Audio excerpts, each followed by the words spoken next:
Yeah, just overall excited for our first week. Big week of preparation for us.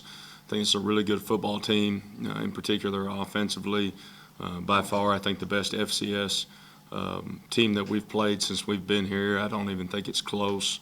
So it's going to be a really big challenge. I don't think this is a game that's going to be by any means. I mean, our kids are going to have to play. We're going to have to be ready to play, and I think these guys fully plan on coming in here and beating us. And I do think it's going to be a dogfight. They're a really, really good football team. Really big up front.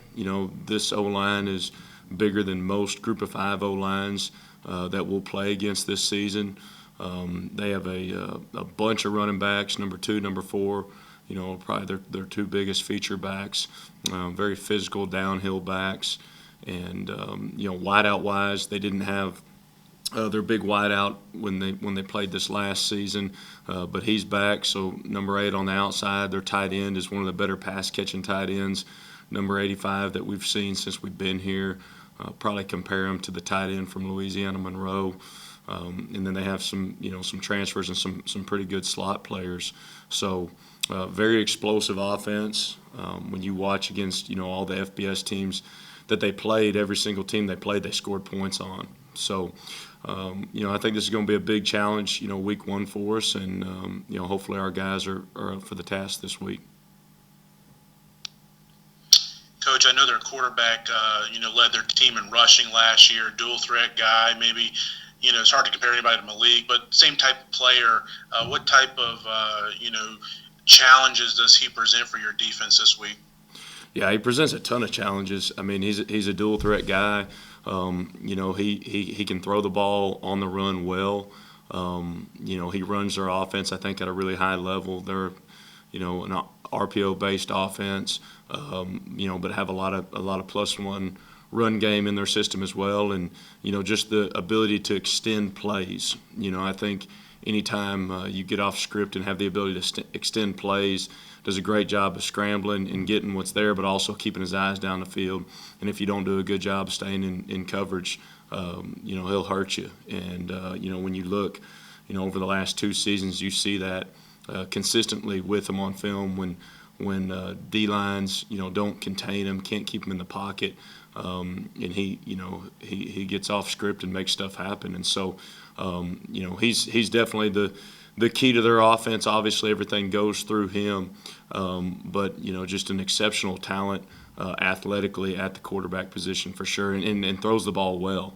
I thought last year they had some drops at times that definitely weren't on the quarterback's fault. Had some really good ball placement within their RPO game, and does a good job when they boot, when they sprint out, and like I said, just making plays happen with his feet. So it'll be a big challenge for us, John, week 1. It really will. Like I said, I don't think this is even close. This is by far the best FCS team that we have played since we've been here as a staff. Scott, not only is Williams a dual threat, but we've seen him, they've utilized him in some gadget plays like those double passes where, you get him lined up with those linemen running downfield and he scored some touchdowns. And is that something you have to be wary of, that, they could throw a gadget play in there to try to catch you guys off guard? Yeah, I think, like most offenses, they're going to have those tricks, but obviously when you have a guy that can run, those type of quarterback throwback plays, different things of that nature that they have. I think Coach Grimes, their offensive coordinator, does a great job as far as designing those plays and setting those plays up, within their system. And so, obviously, things you got to be aware of and hopefully recognize. But they've had a lot of explosive plays off of some of those tricks within their scheme for sure. I know it's been a month or so. You guys just been going up against each other, and I've heard a lot of talk about how well the defense has played during camp and done against the offense. How excited are you for Saturday to be able to go up against somebody else and see how good your defense is and maybe some areas that you can put on film to help improve moving forward? Yeah, I think it's just a big opportunity for us to come and showcase and find out really where we're at. When you don't go live very much in camp, We never have to tackle Malik in practice, obviously. So, really to see just fundamentally where we're at, communication, getting lined up. I just want to see our kids play hard and get lined up at a high level. Obviously, there's going to be things that we're going to have to get cleaned up after this first game, like there is, every year. I think getting lined up, playing hard, tackling well, doing a great job communicating. Those are the things that are most important to us as a staff that I want to see week one, and then just kind of seeing where we're at.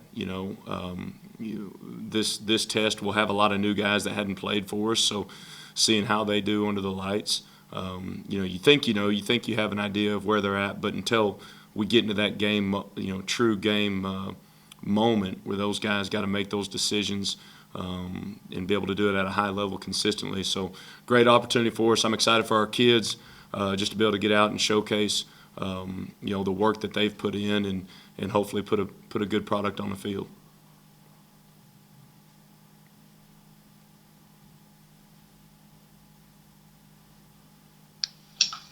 Scott, go ahead, Ed. Scott, I was just thanks, Damien, by the way. Scott, I wanted to build on that point about the communication element. How much do you put on your staff and your captains, especially guys that have been back and been within this system, especially for this first game? You mentioned not having any contact or game experience, so that you guys can make adjustments and clean things up on the fly. Yeah, I think obviously when you have continuity amongst your staff, as well as a lot of returners coming back, in-game adjustments, some of those things may be a little bit easier than when you're a part of a new staff. But we've got one new coach on our defensive staff, Coach Curtis, who's done it a long time, who will be in the box with me. So as far as the communication down to the on-the-field coaches, that'll be something that we're used to. Myself, Coach Aldridge, Coach Hunley have coached together for 7-8 years now at this point. So I think that's a positive aspect that we have, and then just the ability for our kids to in-game adjust and be able to communicate clearly in a timely manner. I think that's one of the things when you play with a explosive up-tempo offense. We have to be really, really efficient with our time on the sideline with our players, because a lot of times it might be 2 minutes and then it's punt up or kickoff team up, and that's half the defense going out for special teams. So just our ability to relay information to them, and then their ability to help relay it as well. Like, for example, sometimes I'll just get on the headset and talk to a linebacker and tell him, hey, explain it to the other guy playing your position, because that's quicker than me going through a coach and going through this if we don't have a lot of time. So obviously when we have guys that have been in the fire and have gone through that process, it does make it easier. But it's a new season, so we got to be ready to do a great job. And then any week one game is going to be a game of adjustments. We prepare for obviously what they've shown, but they're going to have a bunch of new things that we probably haven't talked about, just like we might have some new things that they'll have to adjust to. So I think defense is a lot of in-game adjustments and being on point with how to take away areas that they're hurting us with, and just being able to adjust and adapt over the course of the game. Scott, you brought up Caleb Sneed, their big outside receiver who didn't play last year with the torn labrum. And what have you seen previously of him on film that they could implement into their offensive scheme on Saturday? Well, I think that's just probably the biggest area they missed last year, was having that big body guy on the outside. Within their RPO game, he's really effective.